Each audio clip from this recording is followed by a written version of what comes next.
Fernanda, me ouve bem? Thalita, sempre presente nas nossas lives. Obrigado, nos ouve bem?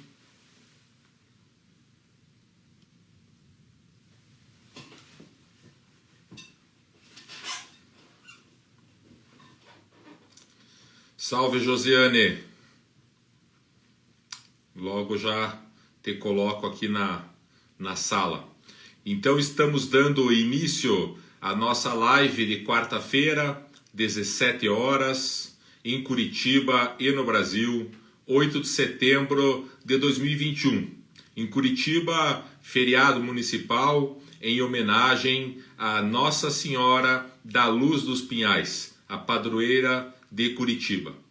Coroada como padroeira há 350 anos e possuindo ao lado da catedral, ao final da Avenida Cândido de Abreu, com os olhos voltados para o centro cívico, uma belíssima imagem da Nossa Senhora da Luz dos Pinhais.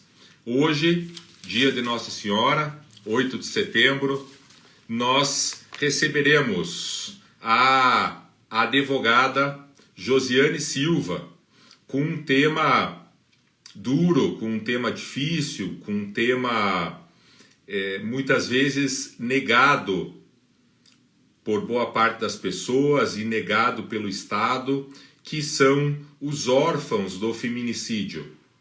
E vai abordar as cifras obscuras da violência de gênero. Então, é um tema que nós vamos tratar já, quando a Josiane, que já está conosco, vai adentrar a sala. Antes disso, quero convidar a todos para fazerem o registro e a inscrição em nosso canal do YouTube, Arnes de Oliveira e Andreasa. Todas as nossas lives ficam lá disponíveis para visualização de todos. Lá também ficam disponíveis os comentários e perguntas que são feitas na live, e a live também fica gravada aqui no IGTV.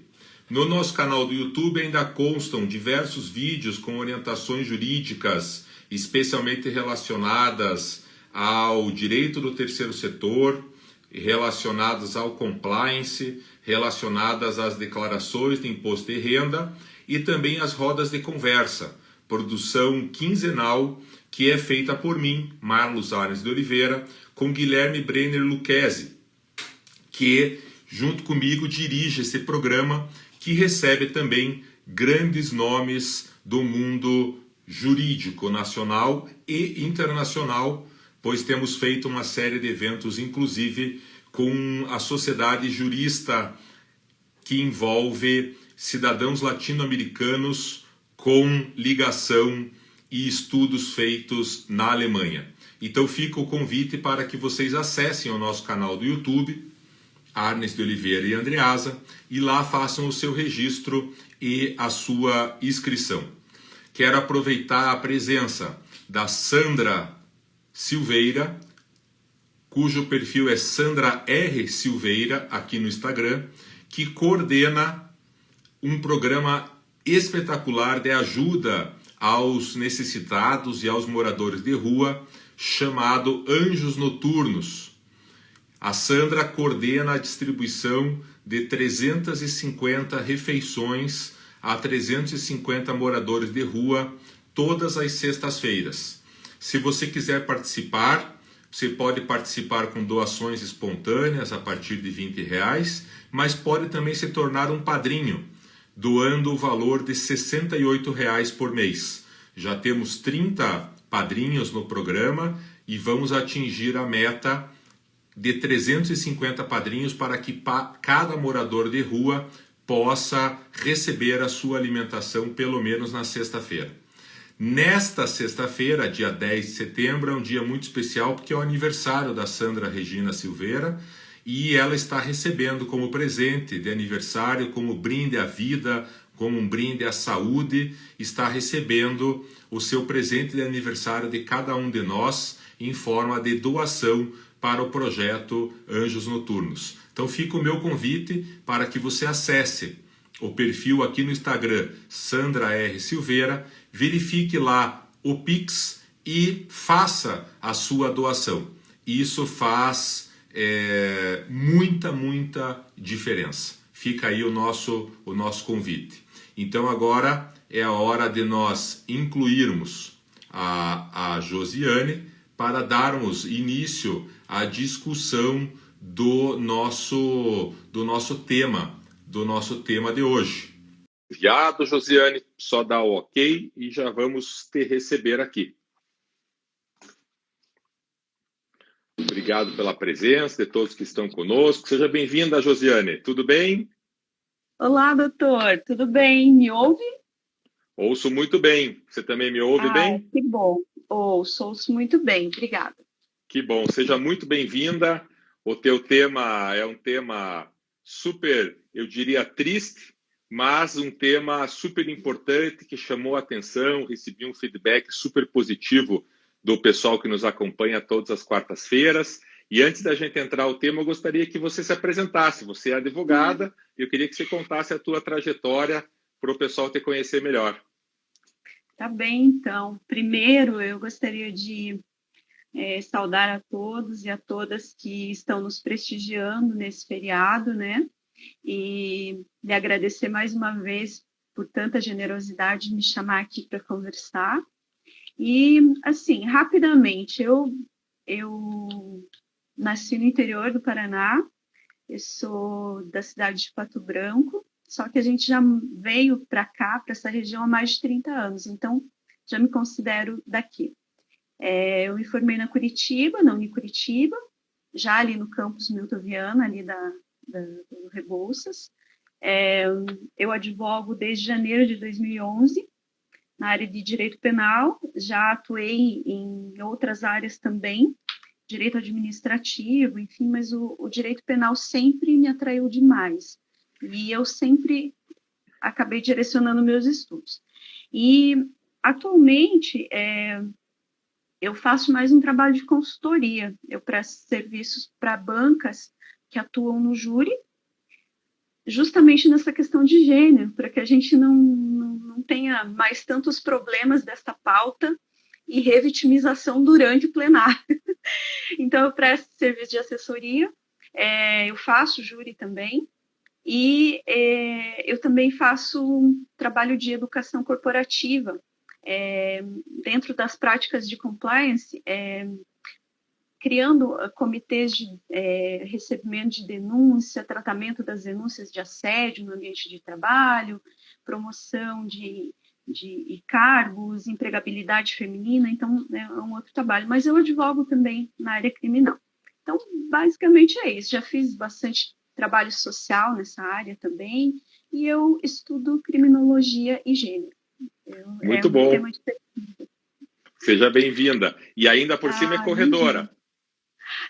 Então, a gente tenta, né, doutora? mais lesionada do que correndo, mas estamos aí tentando, né? Eu pensei que esse ano faria o projeto de todo bom corredor, né? 42 aos 42, mas eu tô vendo que não vai dar certo. Não estou conseguindo, mas tudo bem, não desisto. É isso mesmo, correr é não desistir, é isso mesmo, um dia de cada vez. Devagar e sempre, né? Parabéns pela tua trajetória, parabéns pelas corridas. E eu acho que nós podemos começar com o nosso público explicando a questão dos conceitos, como é que você trabalha esses conceitos. E acho que o primeiro conceito é o conceito de feminicídio, né, Josiane? Isso, doutor.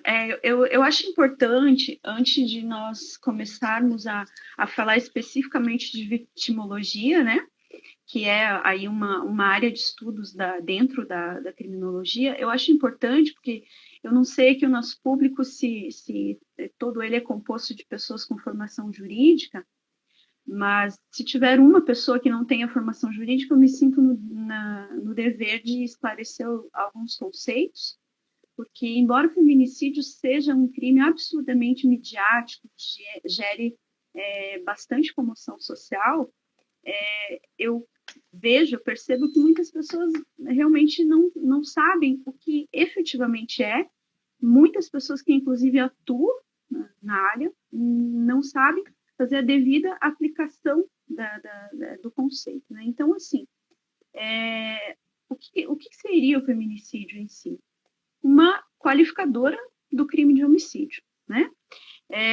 E esse crime de homicídio, lá em 2015, entendeu o legislador que a pessoa que comete o delito por essa razão de gênero, né, que é considerado um crime de ódio, essa pessoa merecia ter uma pena maior, né, em decorrência da prática desse crime de ódio. Então, foi inserida ali nas qualificadoras do crime de homicídio a previsão dessa qualificadora de feminicídio, né? Então, assim, um homicídio simples, o juiz já começa a pensar na pena a partir de 6 anos.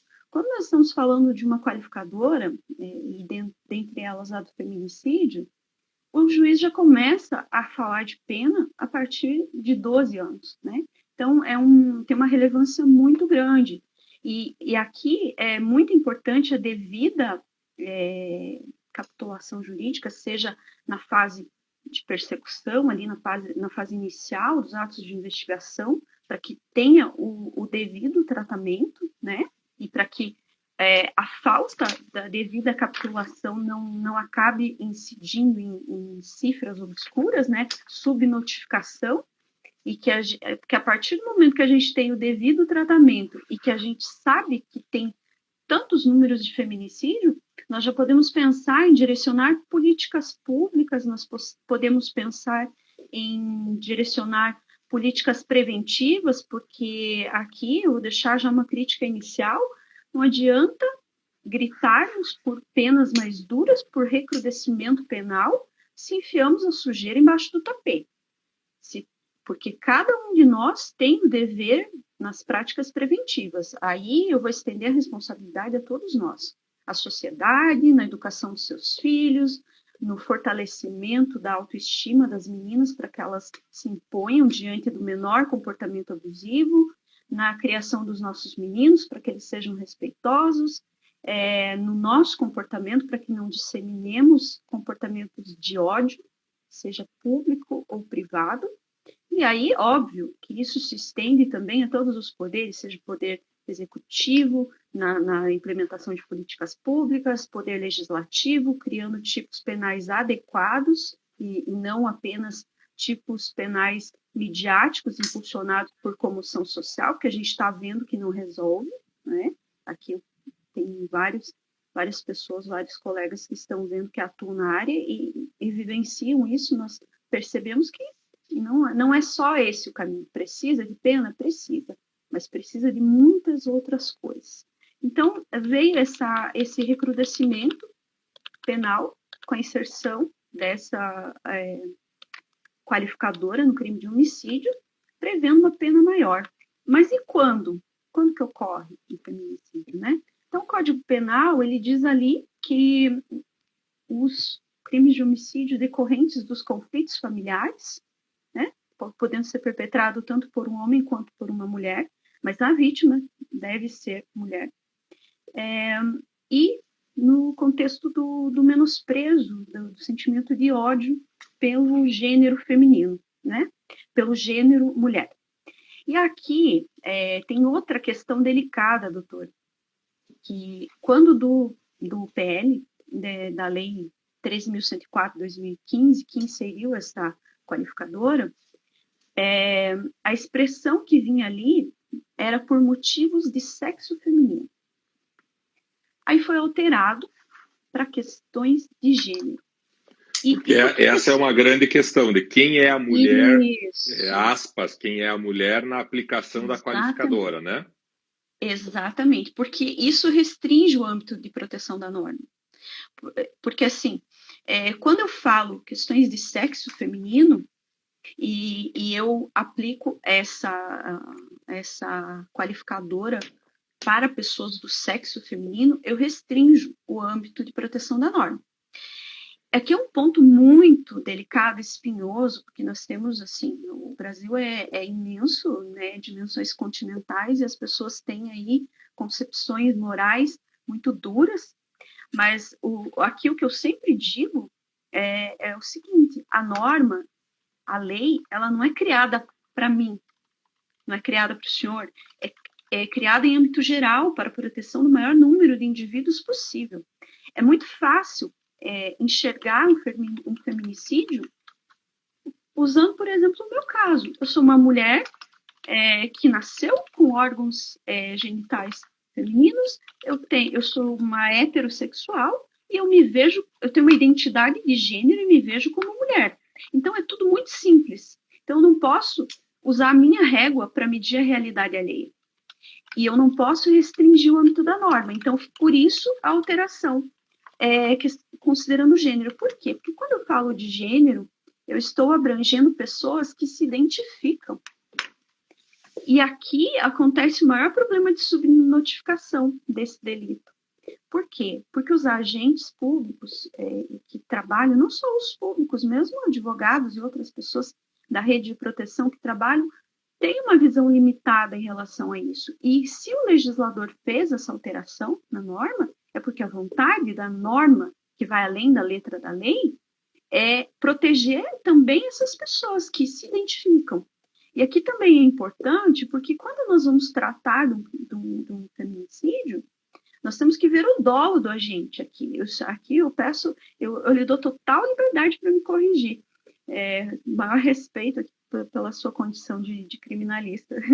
Imagine, estou hoje só aprendendo. Inclusive, você disse que era importante balizar os conceitos, considerando que quem é da área sabe dos conceitos, mas é preciso dizer que nessa matéria de feminicídio, de gênero, quando a gente fala numa pessoa cis, heterossexual, quando a gente fala numa mulher trans, relações homoafetivas, há uma confusão enorme, por isso é super importante você ir definindo esses conceitos mesmo, para que todos nós possamos olhar da mesma forma. Quanto mais nesse momento em que nós assistimos manifestações de uma minoria barulhenta, mas que faz barulho e que é pregando uma política de ódio que atinge justamente essas minorias, e aí não só as mulheres trans, os homoafetivos, mas também negros, índios, quilombolas, etc. Então essa live é muito importante também nesse sentido e para que a gente possa conhecer os conceitos que você também trabalha. Parabéns, pode prosseguir nesse ponto que está bem interessante, Josiane. Então, aqui, quando nós falamos desse conceito de mulher, né, da identidade de gênero mulher, ela é importante também para as teses defensivas. Por quê?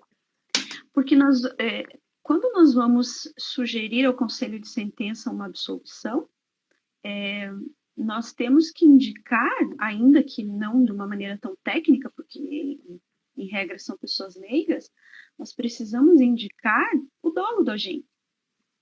Então, se o agente, em que pese essa pessoa se identifique como mulher, o agente não tenha perpetrado o homicídio com o dolo de matar uma mulher, se ele não consiga identificá-la como mulher, aí, no meu ver, nós não temos um feminicídio. Porque nem toda mulher que é assassinada por um homem trata-se de feminicídio.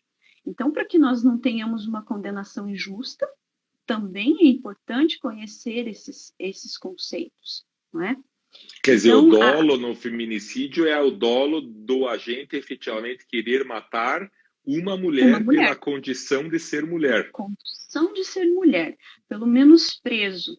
E assim, doutrinariamente, entende-se a condição de menosprezo porque nós temos aqui, doutrinariamente, nós temos a classificação do feminicídio íntimo, que é o que mais ocorre, que é esse decorrente de relações, ou de relações que terminaram, relações familiares, ex-companheiros, atuais companheiros, inconformados com o término do relacionamento. Então, é o que mais ocorre, efetivamente, é o homicídio íntimo. Mas existem outros. Por exemplo, eu estava vendo outro dia uma notícia recente, até procurei, mas felizmente não encontrei. Um grupo de homens ditos celibatários de alguma coisa, disseminando discursos de ódio impossíveis contra mulheres. E que, segundo eles, a filosofia desse grupo é não se relacionar mais com mulheres, tanto que se auto-intitulam celibatários, e disseminar o ódio contra a mulher. Assim como a gente viu um colega ali em Santa Catarina que usa redes sociais em processos de família para hostilizar as partes adversas do processo por serem mulher. Lei Maria da Penha, menosprezando todo o âmbito de proteção dessa norma. Então, existem outros crimes de ódio praticados contra a mulher que não decorrente das relações de afeto. Então, ali também, um dado também importante, eu até trabalhei num caso desses, por exemplo, se eu tenho uma gestora dentro de uma corporação, eu sou um homem, e ela me adverte, ou enfim, ela me contraria em alguma situação, e eu me sinto humilhado por essa condição, e de repente esse homem vai lá e pratica um homicídio contra a sua gestora, contra a sua líder dentro dessa corporação, isso é um feminicídio, né? Então, esses conceitos, no meu ver, são importantes para isso. E aqui nós temos uma falha muito grande em todos os âmbitos que eu já trabalhei, porque há 11 anos praticamente eu trabalho com isso.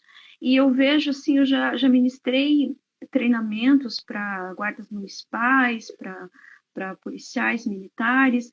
É impossível que você cobre de um agente público se você não dá a ele treinamento. Porque eu sempre digo, ninguém nasce desconstruído. Então, o conhecimento, ele é acessível, mas, assim, é uma obrigação do Estado fornecer a devida capacitação para os seus agentes. Porque o agente público tem que pegar os conceitos morais dele, guardar no bolso e deixar lá para o âmbito de amigos ou familiares dele. Enquanto ele está na rua trabalhando, ele tem o dever moral e legal de atender a todos e a todas, né? Só que ele precisa saber, ele precisa ter o conhecimento. E na maioria dos casos não tem. Quando eu falo de agentes públicos, felizmente nós temos hoje em dia delegados e delegadas com um conhecimento jurídico muito amplo, uma visão mais ampla. Então, na sede da Polícia Civil é melhor esse enfrentamento, né? Porque a própria autoridade policial já qualifica os seus agentes ali, já capacita. Mas outros ainda têm uma dificuldade muito grande. Então, a delegacia da mulher na Polícia Civil veio em boa hora. Nossa, as DEANs que a gente fala começaram lá na década de 90, lá em São Paulo, e assim, é extremamente necessário, né? Em Curitiba nós temos uma, está ali dentro da Casa da Mulher Brasileira, a demanda é absurda, realmente eles não dão conta, por isso que eu digo que a sociedade também precisa trabalhar nesse sentido de ajudar, porque o agente público não dá conta, né? E, Josiane, você falou em feminicídio íntimo, que é aquele que é praticado por alguém das relações familiares, da relação doméstica. Você também falou do feminicídio não íntimo, que são pessoas que são estranhas a essas relações familiares da vítima. E você também menciona no teu trabalho, e a gente podia falar sobre o feminicídio por conexão. Como é que é esse feminicídio por conexão? É uma outra classificação doutrinária, doutor, que, assim, ele normalmente ele acaba decorrendo do feminicídio íntimo, porque ele ocorre quando uma mulher, ela perde a vida para defender outra, que seria inevitavelmente vítima de feminicídio. Então, isso ocorre também nas relações homoafetivas, agressões na rua, a gente vê, infelizmente, muito. Então, uma vai defender a outra, acaba perdendo a vida. Então, esse seria o feminicídio por conexão, né? Então, Joia. Ele decorre. Obrigado. E a mulher trans pode ser vítima de feminicídio? Pode, então. O atual entendimento do STJ que ele foi instado a se manifestar nesse sentido, porque havia aí um recurso especial discutindo essa questão. Depois até eu posso deixar aqui no chat o número do RESP. Ótimo, daí a gente acrescenta lá no canal do YouTube também com o número do RESP, excelente. Então, ele foi instado, o STJ foi instado a se manifestar a esse respeito, porque nós tínhamos a seguinte celeuma: para que uma mulher trans seja abrangida pelo âmbito de proteção dessa norma. Ela precisa ter feito a cirurgia de afirmação sexual, e muitas pessoas falam, e eu acho um sentido pejorativo de redesignação. Não, não é redesignação. É a afirmação de uma identidade que ela entende, que é como ela se vê. Então, uma ação de afirmação, né, de gênero.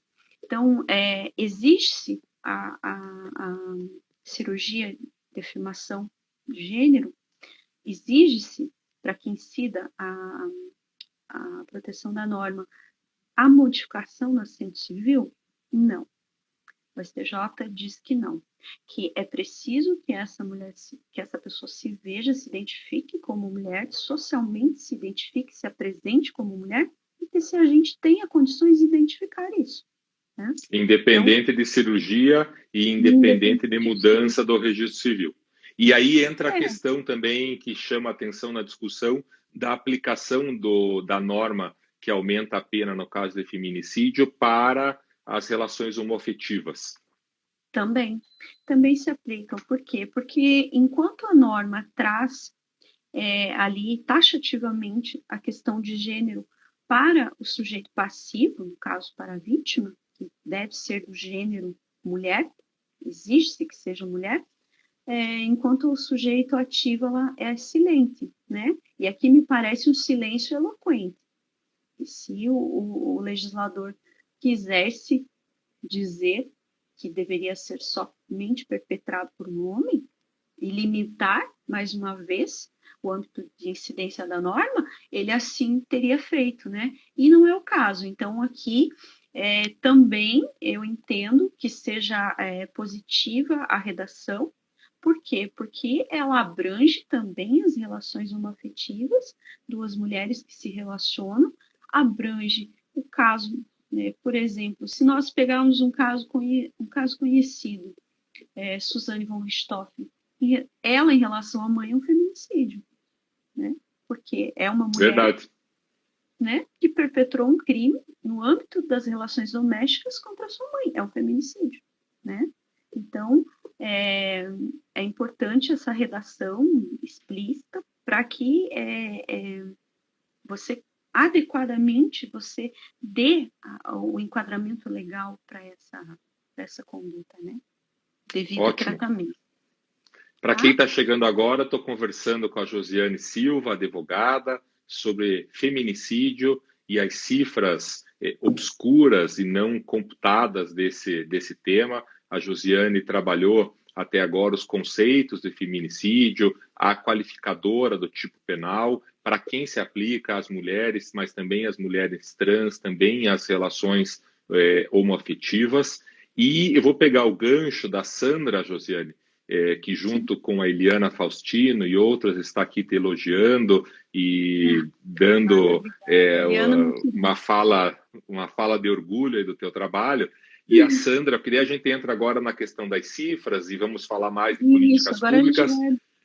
E a Sandra está justamente dizendo se você não acha que a posição negacionista da Damares, infelizmente ministra, acaba prejudicando, infelizmente por minha conta, infelizmente ministra, acaba prejudicando as políticas públicas quanto à violência de gênero. Olha, doutor, esse é um ponto delicadíssimo. Outro dia, eu até não queria entrar muito nesse ponto, porque foge do nosso mês, eu bem disse que é muito confortável e conveniente quando a gente consegue se colocar na posição de ouvinte, na posição de aprendiz, quando é uma pauta que a gente não tem conhecimento. Eu vi alguns absurdos escritos quando as pessoas se referiam às mulheres no Afeganistão e a questão do fundamentalismo religioso que tem lá e das graves violações de direitos que essas meninas e mulheres estão sujeitas, né?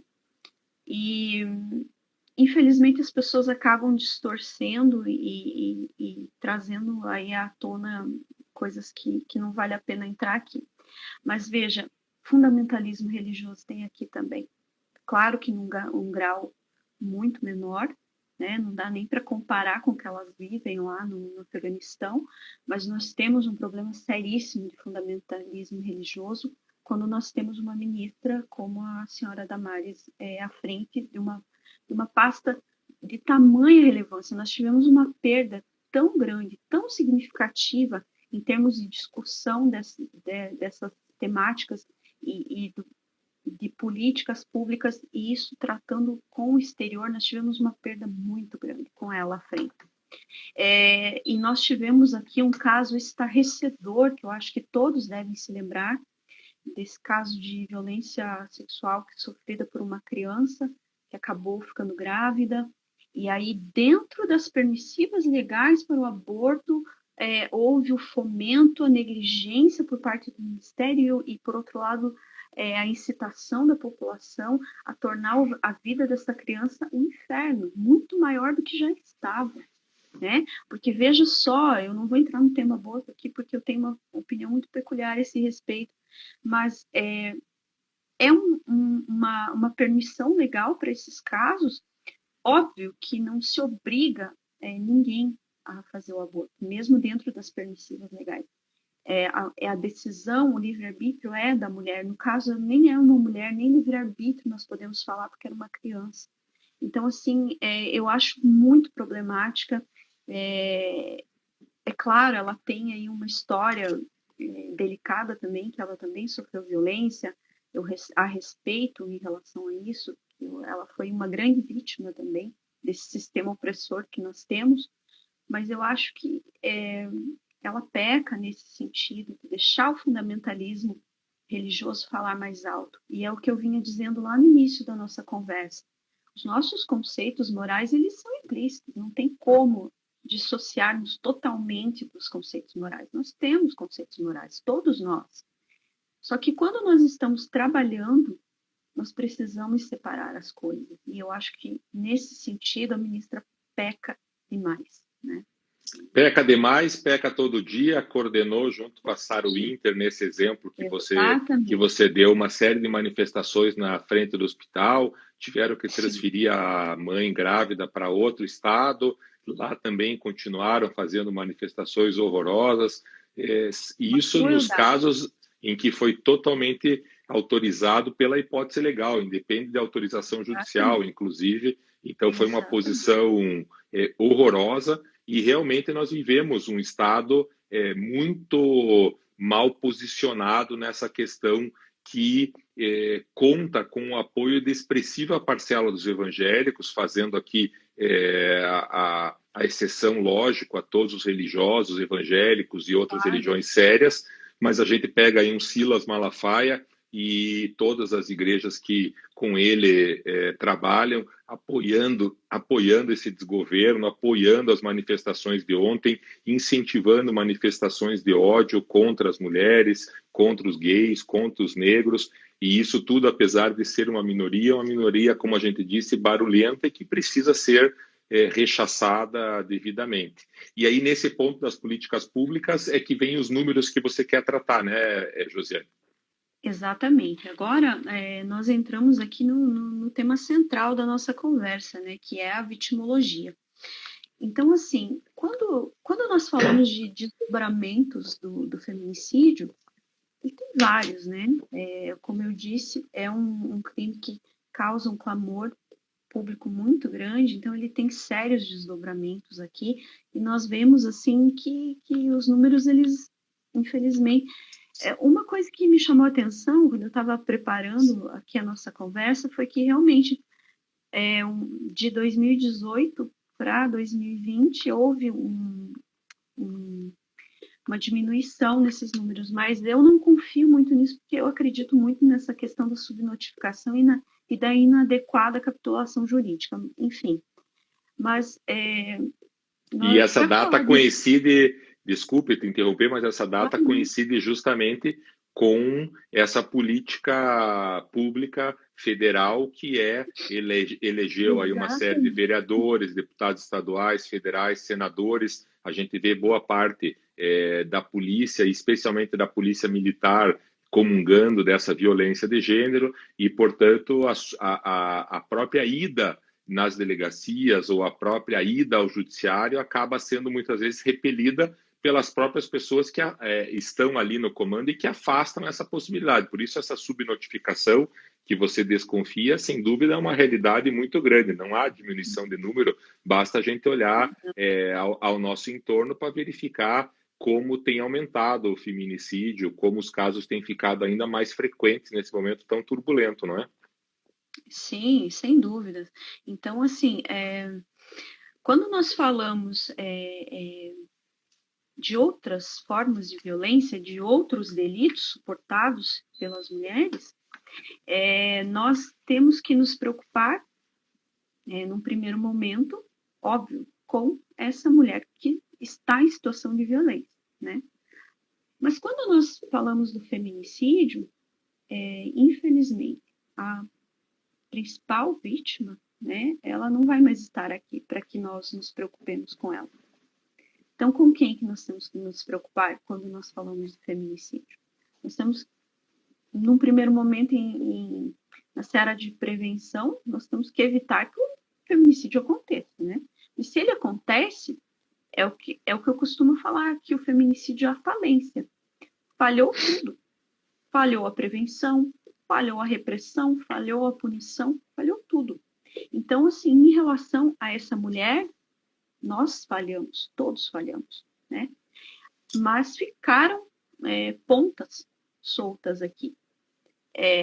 O agressor, nós temos que nos preocupar qual é o tratamento que será dado a ele, e nós temos que nos preocupar se essa mulher deixou filhos. E aí, sim, é o nosso ponto central da conversa.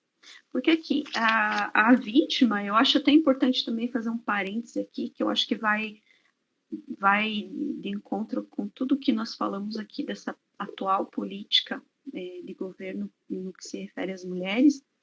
Quando nós falamos de vitimologia, a vítima ela já teve vários papéis, né? Vários momentos para o direito penal, para o direito processual penal, para a criminologia, para a criminologia. Então, assim, no primeiro momento, a gente tem aqui, rapidamente falando, a idade de ouro da vítima, né? É uma época de vingança privada, enfim, onde a vítima tinha total protagonismo, né, para exercer o direito punitivo de quem viesse a lhe agredir. Mudando, né, de mãos e com o monopólio estatal do poder dever de punir, a vítima entrou no que a criminologia chama de ostracismo ou esquecimento. E aí, ali em meados do século XX, resgata-se, né, a preocupação, redescobre-se o papel da vítima por conta da Segunda Guerra Mundial e a macrovitimização, como Eduardo Viana fala no livro dele. Então, surge uma preocupação. Aí, quando nós aqui viemos para a nossa legislação, nós temos aqui um ranço, um resquício complicadíssimo de marginalização da vítima. Porque, assim, em criminologia fala-se que Mendelssohn é o pai da vitimologia, que ele começou a estudar a vitimologia, só que, assim, a visão dele e que repercutiu aqui no nosso Código Penal, e eu já vou citar aonde, de marginalização da vítima, de transferência de responsabilidade para a vítima, como causadora do delito, de certa forma. E aqui eu vou certeira aqui na exposição de motivos, item 50 do Código Penal. Quem tiver com o código aí à mão, dá uma olhadinha. Diz ali, fez-se referência expressa ao comportamento da vítima, erigido muitas vezes em fator criminógeno, por constituir-se em provação ou estímulo à conduta criminosa, como, entre outras modalidades, o pouco recato da vítima nos crimes contra os costumes. Quando o legislador fala aqui na exposição de motivos, ele está explicando o artigo 59 do Código Penal. Que aí é quando o juiz vai dosar a pena base do indivíduo, né? Então, assim, aqui é o cheque em branco que alguns colegas usam para sustentar umas teses vergonhosas. Me desculpem, queridos colegas, me desculpem, mas eu tenho que criticar aqui, porque tem algumas teses que são inaceitáveis. Legítima defesa da honra, por Deus, parem. Então, é aqui que entra. Porque muita gente estudou, professores mais antigos, aqui todo o meu respeito, mas que vem dessa visão de marginalização da vítima. Então, o comportamento que ele diz aqui, pouco recato da vítima, isso ainda reverbera nos crimes que violam a dignidade sexual. E essa tese, inclusive, já... Desculpe. Não, pode falar, doutor.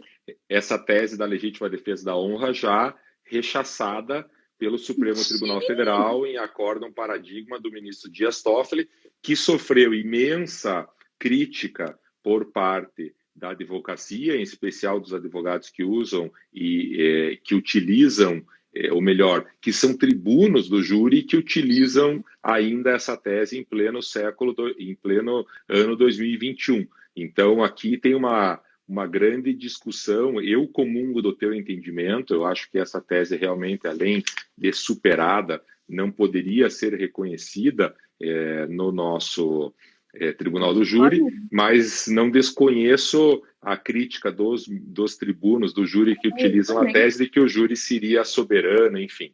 Mas eu acho que é importante essa manifestação. Nesse sentido, eu tenho uma única consideração. Eu também faço júri, né? E assim, o meu amor, meu respeito pelo Tribunal do Júri, ele é enorme, mas se as garantias constitucionais do júri estão no artigo 5º, o direito à vida é muito maior do que todas essas garantias, porque sem vida você não tem liberdade. Enquanto discute-se a vida, a liberdade de alguém que está sendo acusado, alguém foi condenado perpetuamente à morte. Os familiares vão suportar essa morte para o resto da vida. Então, quando nós vamos sustentar teses no plenário, nós temos que ter muito cuidado, muito respeito com o solo que nós estamos pisando. Não vale tudo. Senão, daqui a pouco, nós vamos naturalizar, sacudir colegas lá no plenário para fazer valer as nossas teses. O júri não é um circo, me desculpem aqui a crítica ácida, mas eu já vi promotor cortando a unha e comendo banana no plenário. O júri não é circo, nós estamos tratando de alguém que morreu, nós estamos falando de famílias que suportam uma dor insuportável, nós estamos falando de uma pena gravíssima que pode acabar com a vida de alguém. Então o júri não é circo. Não é vale tudo. E aqui esse ranço de marginalização da vítima reverbera até hoje. Eu vi sustentações orais antes da pandemia de colegas aqui nas câmaras criminais sustentando a legítima defesa da honra. Porque para os meus estudos eu fui ver em torno de 15 a 20 sustentações orais aqui no tribunal, vi algumas sessões. O meu último júri foi de feminicídio na cidade de Piraí do Sul, e era um caso de feminicídio. Então, infelizmente, a gente vê muito isso, e fica reverberando não só nos feminicídios, como também nos crimes que violam a dignidade sexual. Aí... Eu quero declarar que estou totalmente alinhado com você quanto a esse entendimento, e você, nesse momento, está recebendo aqui uma série de apoios aqui, da Jéssica, da Stefane, da Eliana, da Denise, enfim, uma série de pessoas concordando com você, porque não só com você, como com o Toffoli e com o Supremo Tribunal Federal, que já afastaram essa possibilidade de uso da tese da legítima defesa da honra em 2021. E a Sandra, inclusive, diz que, além da subnotificação do feminicídio em si, há uma subnotificação da própria violência. Hoje há cada dia maior o medo da pessoa ir e denunciar a violência que ela sofre do marido, dos familiares, etc. Está aqui o Rafael Guedes também te elogiando, dizendo que foi uma excelente ponderação. Então, felizmente, nós temos algum movimento em que pese esse ministério desastroso da nossa ministra. Nós temos, e claro que esse movimento de humanização, de um tratamento mais adequado à vítima, vem já de alguns anos, não é de agora, nesse governo, por óbvio. Tanto que, aqui eu vou citar algo que eu acho assim, que eu achei que deve sim servir de exemplo para outras instituições. a questão de gênero, a questão de direitos fundamentais sob a perspectiva de gênero não é um problema lá do guarda municipal que atende uma ocorrência. Tanto que o CNJ editou no ano passado a recomendação número 79, quem quiser dar uma olhada, recomendação número 79, de 8 de outubro de 2020. O CNJ editou essa recomendação para que magistrados e magistradas que atuem nas varas especializadas, que eles tenham uma capacitação em direitos fundamentais com perspectiva de gênero. Por quê? Para que não ocorra o que aconteceu com aquela moça de Santa Catarina, que foi humilhada, hostilizada, em plena sustentação oral por um colega advogado, e que magistrado e promotor não fizeram nada. Então, e muitas vezes as pessoas não fazem isso por maldade, é porque não conseguem enxergar. Mesma coisa que você mostrar uma placa a 200 metros para um míope. Eu não vou enxergar direito o que está escrito lá. E é assim que acontece com a questão de gênero. Se a pessoa não enxerga, ela não vai falar, ela não vai se opor. Então, eu achei brilhante esse comportamento e resultou de um GT aqui destinado a tratar dessas questões no âmbito do CNJ. Então, eu parabenizo aqui a iniciativa e eu acho que sim, ela deve se estender não só às varas especializadas, porque no interior dos estados nós não temos varas especializadas, então todos os magistrados deveriam, os promotores, eu acredito que isso já ocorre, mas os magistrados, os policiais, os advogados, todos nós deveríamos ter algum tipo de capacitação nesse sentido, para que a gente possa, sim, prestar um bom serviço às pessoas, né? Então, isso, para mim, é um resultado já de uma outra visão, de uma visão mais humanizada, e aqui é o que a gente fala, meio que de um controle de convencionalidade, onde o Brasil se adequa aos tratados ratificados em sede de direitos humanos, direitos das mulheres, tratados internacionais ratificados pelo Brasil e que vêm sendo negligenciados pelo governo. Então, aqui o CNJ teve uma iniciativa bem importante. No Código de Processo Penal, nós vemos também um movimento tímido de atenção à vítima.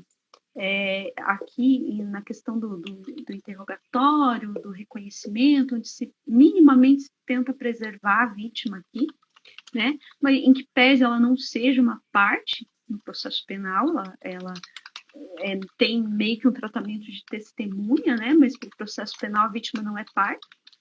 Então ela é meio que negligenciada, esquecida, né? Tratada ali como informante, que nem testemunha, não dá para dizer, mas tem um mínimo tratamento. Então, assim, eu percorri essa questão aqui e vamos direto ao ponto do esquecimento desses filhos. Quando nós falamos de Código de Processo Penal, os artigos que tratam do interrogatório do acusado, ele, lá no parágrafo 10º, se não me engano, do 185, ele fala que é obrigatório que se colha no interrogatório, na primeira fase dele, a informação se o acusado possui filhos, né? Porque é preciso que se tome providências. Em sede policial, se aplica essa regra também de interrogatório. Como nós falamos, o maior número dos feminicídios, ele é o feminicídio íntimo, né? Então, não raro, o agressor, ele é o pai da criança que essa mulher vai deixar. Então, nós temos como colher números. Só que quando a gente vai olhar o boletim de ocorrência, por exemplo, não tem um campo específico para isso. Tem outros campos no boletim de ocorrência para colher outras informações sobre a vítima, mas sobre os filhos não. E isso vai implicar lá nas pesquisas. Por exemplo, o Anuário de Violência, o Mapa da Violência 2020. Eu olhei, ele consta ali dos feminicídios, ele consta algumas informações sobre a vítima. Idade, etnia, local onde foi cometido o delito, o instrumento que produziu o resultado, mas não fala nada sobre filhos. Quando a gente não fala nada, a gente tem um grande problema. E agora eu vou listar rapidamente para vocês os problemas que decorrem disso, E Josiane, só dizer que nesse ponto que você está colocando é um exemplo prático de política pública. Se a nossa política pública fosse fazer uma defesa das mulheres, especialmente das vítimas mulheres do feminicídio, basta a gente alterar o campo dentro dessa ficha que você está lembrando que é feito ali no BO, ou no enfim. E isso a gente muitas vezes acha que política pública é uma questão muito difícil. Não, a política pública é você realmente ter um caminho, ter um norte e fazer com que as coisas aconteçam dentro do microcosmos que a gente vive aqui. Portanto, vai lá e altera o campo e pergunta quantos filhos tinha a vítima, coisa que hoje não se pergunta porque não tem o campo para preencher. É simples assim, né? É muito simples. E aqui, agora, eu gosto muito de trabalhar com números, eu gosto de pesquisa de campo, né? Eu fiz 2 pesquisas de campo em 2018. Eu fazia uma extensão na Federal. A minha orientadora era, hoje, desembargadora, a doutora Priscila Plachá, e a professora Kate. Só que, na época, eu tive um problema familiar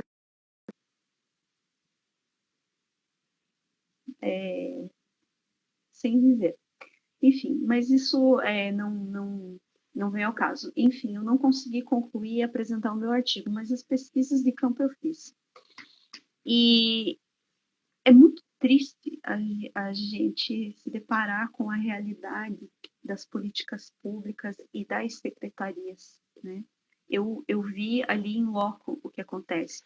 Eu fiz um experimento, um estudo social com 45 crianças, porque eu pretendia entender a origem do comportamento, da manifestação do comportamento preconceituoso nas crianças, nesse sentido, de gênero, e eu queria também ter contato com as crianças que são órfãos do feminicídio, e eu tive, claro, uma amostragem pequena, 45 crianças não é um número grande, mas já deu para ter uma ideia, né, e eu acabei por confirmar as minhas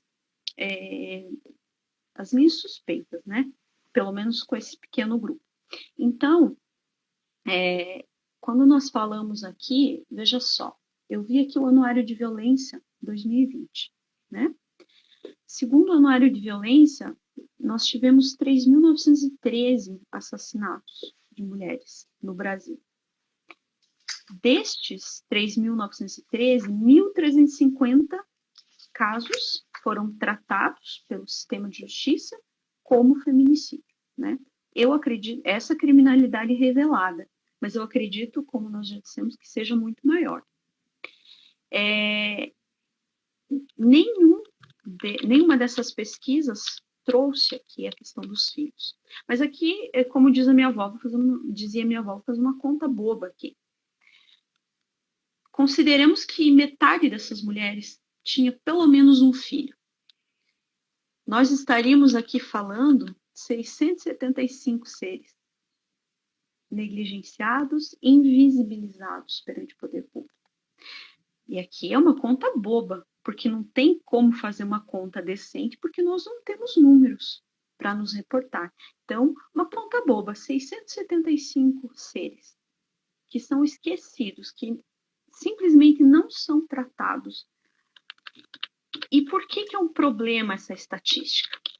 Porque aqui o executivo joga sujeira embaixo do tapete, né? Porque se eu não vejo problema, eu não tenho que enfrentar. Mas não adianta, porque a conta chega.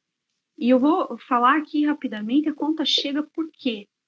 Porque esse tipo de atitude ou esse tipo de omissão, ela fortalece a perpetuação do ciclo de violência. E as teorias da criminologia explicam isso. Por que elas fortalecem? E responde, ainda que de uma forma rasa, 2 perguntas que nós que trabalhamos com isso ouvimos todos os dias. Mas por que ela permanece nessa relação abusiva, falta de vergonha? Por que ele continua fazendo isso, falta de vergonha?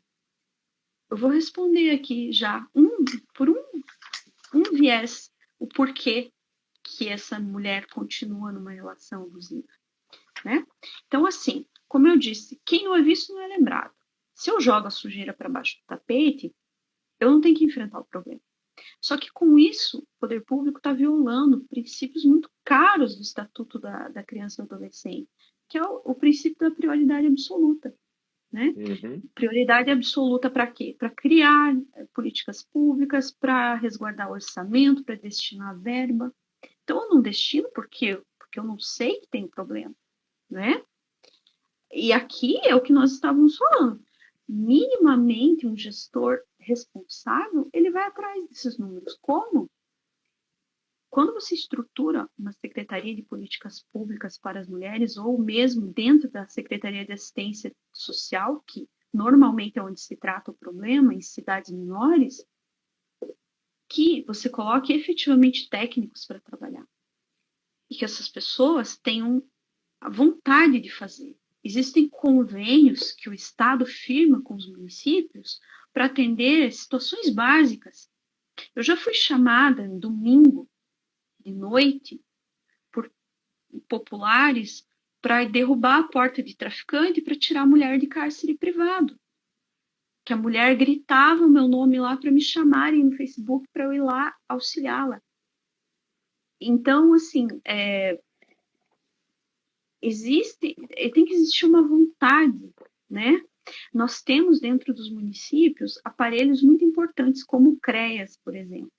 Todo município tem um CREAS. São guerreiras. Essas assistentes sociais são guerreiras. Sabe? Eu parabenizo, eu sou muito fã do trabalho delas.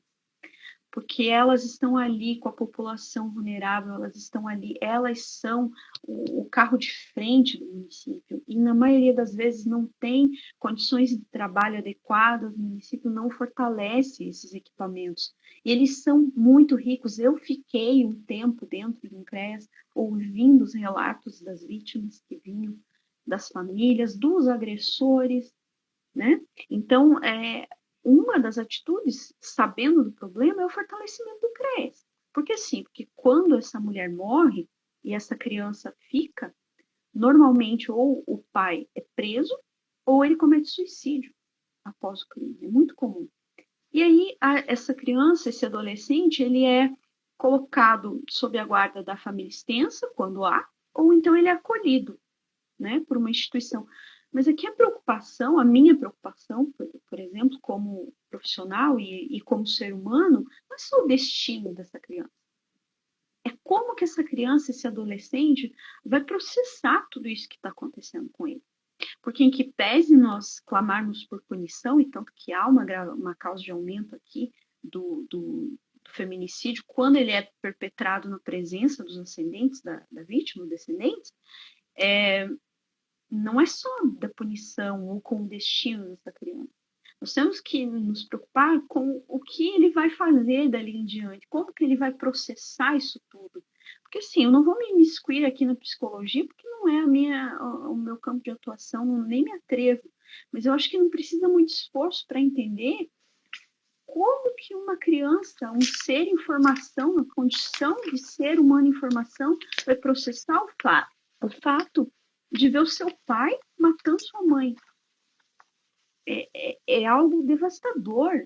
E essas Inclusive, crianças ficam sem ajuda técnica.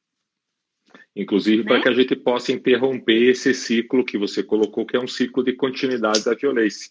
Trazendo aqui bem para a área jurídica e encaminhando para a tua fala final, a Renata Porciúncula lembra bem que as vítimas de tentativa de feminicídio, não raro, e isso é pura verdade, não raro são acusadas de promover alienação parental que protege o agressor. E a Sandra confirmando que é uma triste realidade e que ela conhece casos em que o juiz concedeu a guarda ao agressor por entender que ele não causava prejuízo à criança. Quer dizer, o pai tenta matar a mãe ou mata a mãe e fica com a guarda das crianças. Fica com a guarda.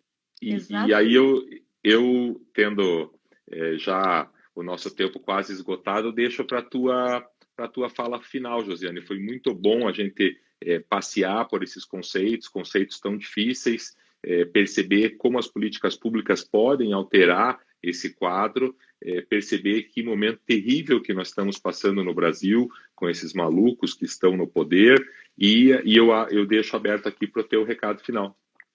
Tá. Então, doutor, respondendo a pergunta, por que essa mulher normalmente permanece numa relação abusiva? Teoria do desamparo aprendido da criminologia. Ela aprende e aprende a ser vítima. Esse é o efeito mais danoso, mais nefasto do feminicídio sobre as vítimas, né? Então, fica aí para reflexão, né? Que nós devemos ter mais cuidado com as nossas crianças, com os nossos adolescentes e dar o devido cuidado. Vou encerrando aqui, é um assunto extenso, muito denso, quando a gente entra nas teorias mesmo de criminologia, mas eu vou deixar aqui o meu agradecimento, o meu carinho, que o senhor é meu amigo, meu companheiro de trabalho, meu amigo, e foi tão generoso em me receber, me convidar, eu agradeço as pessoas que estão nos vendo também, e eu espero aí que essa fala tenha contribuído, tenha de alguma forma auxiliado a esclarecer algum conceito, enfim, que eu tenha de alguma forma contribuído aí. Sou muito grata a todos. Foi excelente, o pessoal está aqui te elogiando, a Stephanie, o Valdir, a Eliana, a Inayá, eu podia ler mais todo mundo que está te elogiando. Nossa, mas obrigada a todos, querido. Foi realmente uma tradução de tema tão difícil, de uma apresentação com uma forma tão descomplicada e que conduz à reflexão e conduz ao nosso papel de clamar por políticas públicas. Te agradeço muito, Josiane. Quero deixar ao final um convite para quem curtiu e gostou do tema e quer continuar trabalhando no tema, para conferir o replay aqui no IGTV do Instagram, para conferir a live gravada completa com os comentários, e foram muitos, lá no canal do YouTube Arnes de Oliveira Andreasa. A partir de amanhã já está lá, faça a sua inscrição. O Luiz Roberto colocou durante a live o Pix do projeto Anjos Noturnos, ele vai colocar de novo agora, então fica um convite para todos comemorarmos o aniversário da Sandra Regina Silveira, nessa sexta-feira, dia 10, com uma doação para esse programa tão bonito dos Anjos Noturnos. Muito obrigado. A produção hoje foi minha, Marlos Arnes de Oliveira. O roteiro foi todo da Josiane Silva, a quem eu agradeço de novo. E o backstage, como toda quarta-feira, foi do Luiz Roberto Juraski Lino. Na quarta que vem, nós voltamos com cibercrimes com o advogado Tiago Nicolai. Aguardo vocês. Um beijo, saúde a todos. Tchau. Até mais.